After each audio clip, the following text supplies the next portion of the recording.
Pemirsa Jelita, kalau dilihat-lihat, kerajinan yang satu ini sangat menarik ya untuk dipajang.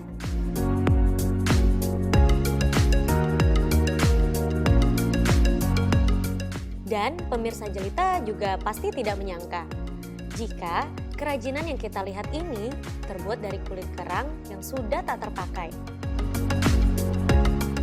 Wah, kok bisa ya?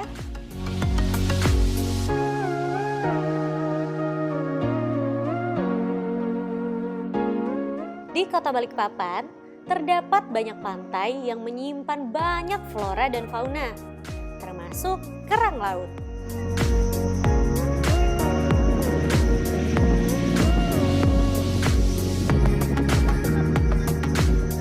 Kerang yang dipakai sebagai kreasi kerajinan kali ini adalah kerang yang sudah tak ada lagi penghuninya. Dalam kata lain, tidak ada hewan yang dibunuh. Jadi hanya memanfaatkan kerang-kerang yang sudah kosong.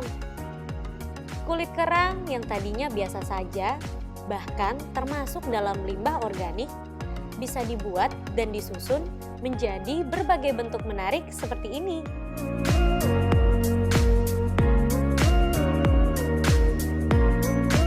Kulit kerang dicuci bersih dengan proses perendaman menggunakan deterjen, kemudian dijemur hingga kering. Selanjutnya, kulit kerang dikikir, disesuaikan dengan kebutuhan bentuk.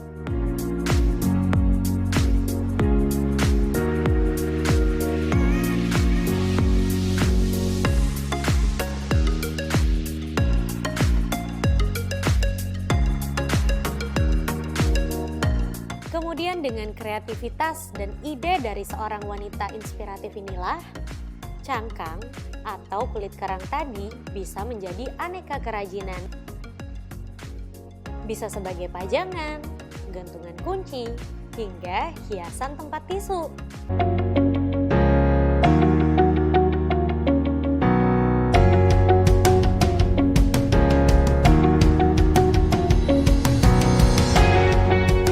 Siapa bilang sisik ikan atau limbah kulit gonggong tidak dapat dimanfaatkan? Seorang warga Kampung Sakera, Bintan Utara, Kabupaten Bintan mampu menyulap limbah sisik ikan menjadi bernilai jual dengan cara dikreasikan menjadi kerajinan tangan yang menarik. Belasan kaum ibu di Kampung Sakera mulai mengkreasikan limbah binatang laut yang banyak ditemui di sekitar tempat tinggal mereka ini sejak tahun 2017 lalu. Kelompok Sakera Bersenyum, Mas. Kelompok ini terdiri dari ibu-ibu rumah tangga yang berpenghasilan dari mengerjakan limbah-limbah laut berupa sisik ikan, gonggong. Inilah berbagai hasil karya kerajinan tangan yang dibuat dengan bahan dasar sisik ikan dan limbah kulit gonggong. Hiasan bunga, bros, hingga vas bunga dikreasikan dengan cekatan oleh para ibu yang tergabung dalam kelompok sadar wisata.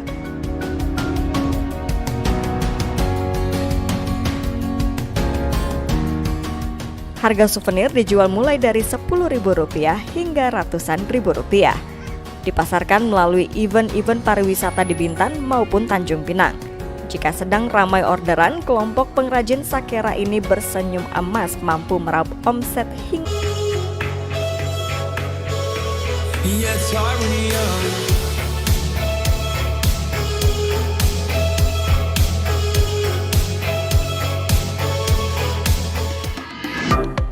Hello, pemirsa ternyata. Siapa yang doyan makan ikan? Gimana kalau tulang ikan? Ya pasti dibuang lah ya. Atau minimal jadi cemilan si empus.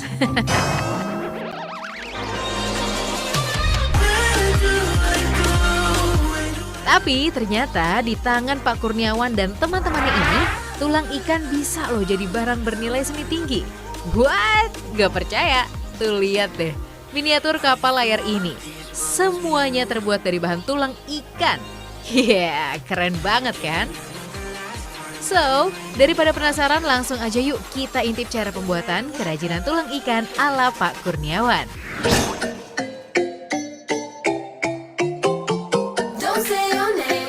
Ini dia bahan baku utamanya, tulang ikan jebong. Nantinya akan dikombinasikan juga dengan tulang sotong. Pencucian tulang jadi proses pertamanya nih. Pakai cairan pembersih khusus biar bau amisnya hilang, plus warna tulangnya jadi lebih cerah.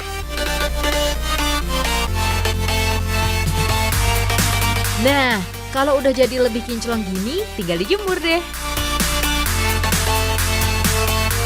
Oke, masuk ke tahap rangkaian. Dimulai dari bagian alasnya dulu ya, pakai bahan tulang sotong serta kayu sebagai penyangga miniaturnya. Baru kemudian satu persatu tulang-tulang ikannya dikombinasi dan dirangkai jadi kerangka kapal layar. Biar kapalnya makin gagah nih, khusus buat bagian depannya pakai tulang kepala ikan. Di tahap rangkaian inilah kreativitas benar-benar diuji. Soalnya, biarpun bentuk dasarnya sama, tapi sebenarnya kan tiap tulang ikan itu detailnya beda-beda. So, harus benar-benar jeli mengakali di sana dan di sini. And udah pasti butuh waktu proses yang gak sebentar. Paling cepet nih, 1 buah miniatur per hari tergantung ukuran. Oh iya, biar tiap detail kerajinan ini bisa melekat dengan sempurna, ternyata ada rahasianya loh. Yes, bubuk kikisan dari tulang sotong. Ternyata ya. Nah, kalau kerangkanya udah jadi, tinggal dipermanis aja dengan layar yang terbuat dari kulit sisik ikan jebong. Tuh, gak ada yang kebuang kan materialnya?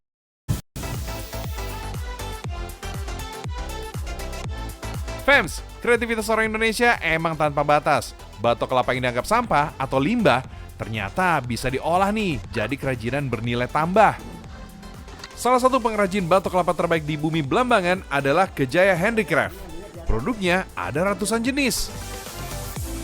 Mulai dari hiasan, wadah atau keranjang, hingga alat musik karimba. Lengkap deh pokoknya. Tapi nggak semuanya dari batok kelapa, ada juga yang dari anyaman bambu, Fams.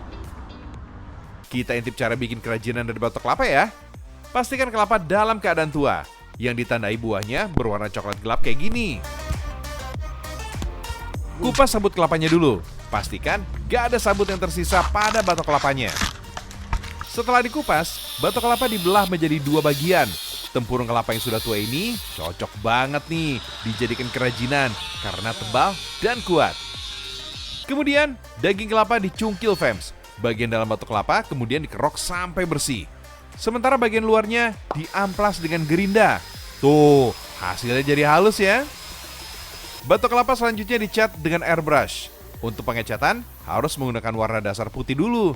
Baru deh dicat dengan warna lainnya.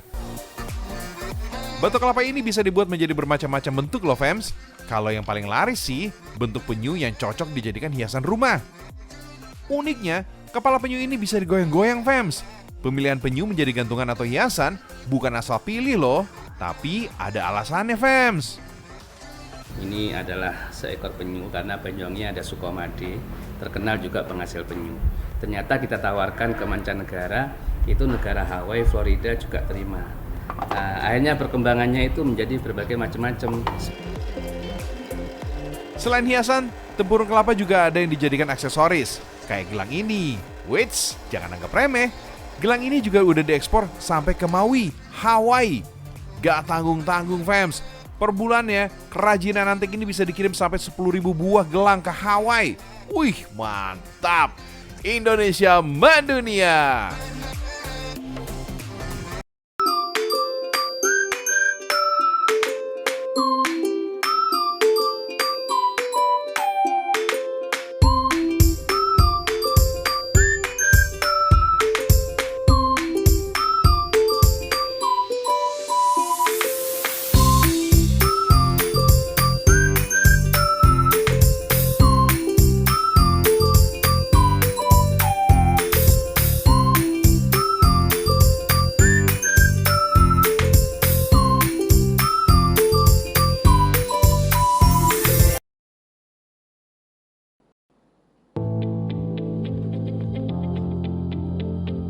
Siapa sangka guratan wajah tokoh kenamaan di Indonesia ini hasil dari limbah pecahan keramik.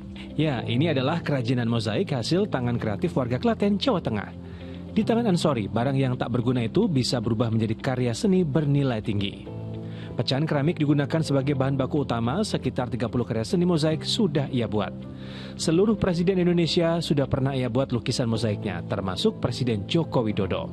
Ada pula lukisan mozaik wajah jajaran menteri seperti Erick Thohir, Mahfud MD, Sandiaga Uno, dan masih banyak lagi tokoh lainnya.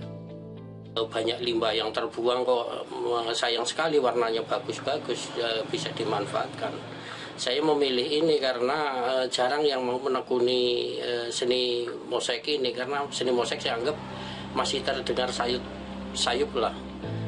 Peminat kerajinan mozaik ini banyak datang dari luar kota seperti Bali, Yogyakarta, dan Jakarta. Ansori menjual karya seninya itu antara 10 juta hingga 100 juta rupiah, tergantung dari ukuran dan tingkat kesulitan dalam pengerjaannya. Krisna Agung melaporkan dari Klaten, Jawa Tengah. Kerajinan cantik nggak cuma bisa dibuat dari bahan baku yang mahal tuh. Kalau kalian pernah ke toko figura dan melihat sisa pecahan kaca, nah sisa potongan kaca itulah yang disulap menjadi kerajinan yang keren ini. Selain pecahan kaca, ada juga tuh pecahan botol kaca, piring, atau limbah kaca lainnya. Sebelum diolah, kaca-kaca ini wajib dibersihkan dulu dari debu yang menempel, fans. Kalau bersihin harus hati-hati ya, soalnya pecahan kaca terdapat sisi yang tajam. Lanjut, kaca harus dileburkan dengan api, fans. Sumber api yang berasal dari gas ini kemudian dipasangkan ke alat penyemprot api. Dengan alat inilah, api bisa disesuaikan tinggi atau rendahnya suhu. Fams, teknik yang digunakan ini adalah flame working, yaitu peleburan kaca dengan api pada suhu 1000 sampai 1200 derajat Celcius. Nggak lama kok, kaca bisa langsung meleleh dalam waktu beberapa detik. Tapi nggak bisa langsung dibakar ya. Ada pemanasan dulu, biar kaca nggak gampang pecah. Bahan pecahan kaca ini dilelehkan dan dibuat memanjang, fams. Tema yang sering dipakai adalah glass networking, yaitu jaring-jaring kaca yang dibentuk. Butuh banyak kaca agar bentuknya panjang seperti ini loh. Berikutnya memanaskan lagi kaca panjang, kemudian satukan menjadi bentuk yang diinginkan. Proses ini, fams, butuh keterampilan tingkat dewa. Kaca yang sudah merah membara ibaratnya seperti karamel atau gulali, jadi mudah dibentuk menjadi apa aja. Tanpa keterampilan nggak bisa tuh jadi kerajinan yang keren begini. Kalau sudah jago cuma butuh waktu beberapa menit aja loh, fans. Kerajinan ini dibuat tanpa sketsa atau pola, fans. So langsung